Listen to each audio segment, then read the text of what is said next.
रजनी, चलो ना कहीं बाहर खाने चलते हैं, कुछ तुम्हारी पसंद का।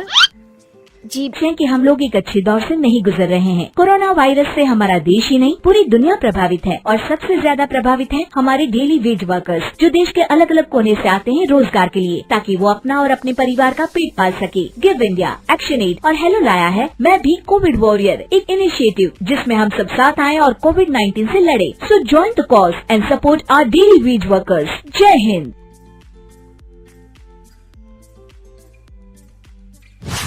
रजनी को बचपन से ही पेंटिंग का बहुत शौक था। वो हमेशा से ही पेंटर बनना चाहती थी, पर उसके माँ और पिताजी ने उसको कभी भी इस चीज के लिए सपोर्ट नहीं किया और उसकी शादी नीरव से हो गई। नीरव रजनी को बहुत प्यार करता था, पर रजनी हमेशा चुपचाप ही रहती। वो इस शादी से खुश नहीं थी। वो ये शादी नहीं करना चाहती थी। उसे तो हमेशा से पेंटर जो बनना था। अपने इस सपने को वो नहीं पूरा कर पाई, इसलिए वो हमेशा उदास रहती थी। रजनी, बहुत ही बढ़िया फिल्म लगी है, कल देखने चले? नहीं जी, कल मुझे बहुत काम है, मैं नहीं जा पाऊंगी। अच्छा तो कोई बात नहीं, संडे को चलते हैं। देखिए, मुझे फिल्म देखना पसंद नहीं है। आपको जाना है तो चले जाइए। नीरव को मना करके रजनी वहाँ से चली जाती है और अपने बैग को खोलकर उसमें बंद पड़े ब्रश और कलर्स को देखकर रोने लगती है। रजनी, चलो ना कहीं बाहर खाने चलते हैं, कुछ तुम्हारी पसंद का।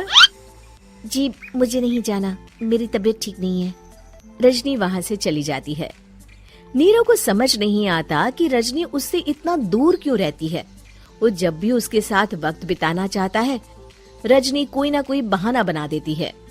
एक दिन घर पर कोई नहीं था। रजनी घर का सारा काम जल्दी से खत्म कर लेती है। घर पर अकेले होने के कारण वो सोचती है कि वो आज पेंटिंग करेगी। वो अपने कमरे में जाकर पेंट ब्रशेस और कलर्स निकालकर जैसे ही कलर मिक्स कर रही होती है कि दरवाजे पर बेल बज जाती है।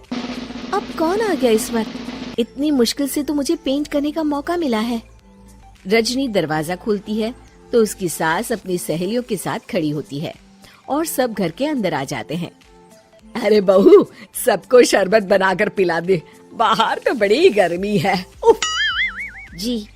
रजनी पेंट ना कर पाने से उदास हो जाती है। उसे गुस्सा भी आ रहा होता है कि उसने इस शादी के लिए हाँ क्यों कह दी। वो रसोई में जा रही होती है कि उसकी सास उसे रोकती है। बहू, सबके खाने का भी इंतजाम कर लेना, आज का लंच तो ये सब यहीं करेगी। हाँ। रजनी बिना कुछ कहे रसोई में चली जाती है। सबके लिए खाना बनाती है। सब खाना खाते हैं और रजनी घड़ी देखती है कि ये सब कब जाएंगे ताकि वो अपनी पेंटिंग कर सके। जब शाम होती है तब सब चले जाते हैं अपने घर। अरे बहू, सब तेरे खाने की तो बहुत तारीफ कर रहे थे, सबको बहुत अच्छा लगा खाना। आपको मुझे सुबह बताना चाहिए था ना कि आपकी सहेलियां आ रही हैं। पता भी है कितना वक्त लगा सारा खाना बनाने में। अरे बहू, तू ऐसे कैसे बात कर रही है मुझसे? तो और कैसे बात करूं? मैं इस घर की कोई नौकरानी नहीं हूँ कि इतना काम करूंगी। रजनी अपने कमरे में जाकर दरवाजा बंद कर लेती है।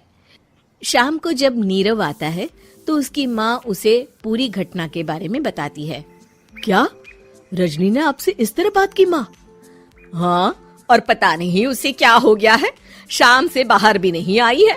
मैंने तो कई बार आवाज दी, खाना भी नहीं खाया उसने।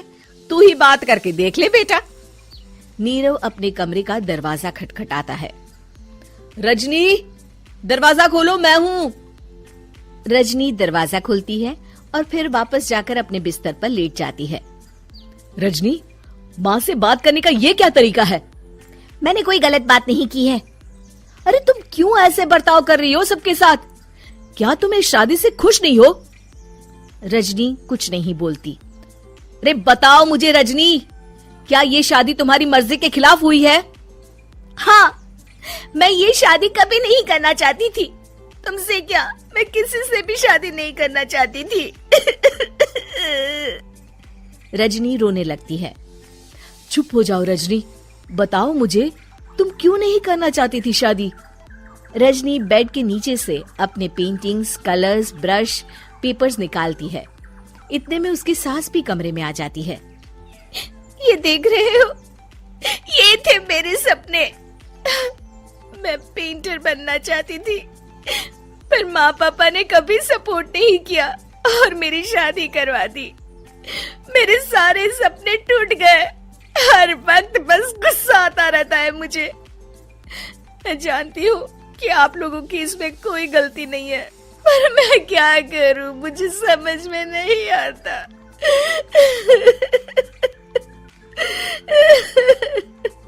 रजनी फूट फूट कर रोने लगती है। मुझे माफ कर दीजिए, आप दोनों के साथ मैं बहुत बुरा बर्ताव कर रही हूँ। अरे रजनी बेटा, चुप हो जाओ तुम। नीरव पानी लेकर आता है। ये लो पानी पियो और शांत हो जाओ। रजनी पानी पीती है और उसकी सास पेंटिंग्स देख रही होती है। अरे नीरव, हमें तो पता ही नहीं था कि हमारी बहू कलाकार है। अरे कितनी अच्छी पेंटिंग्स बनाई है, देखो तो। ये वाली तो मैं अपने कमरे में ले जाऊंगी।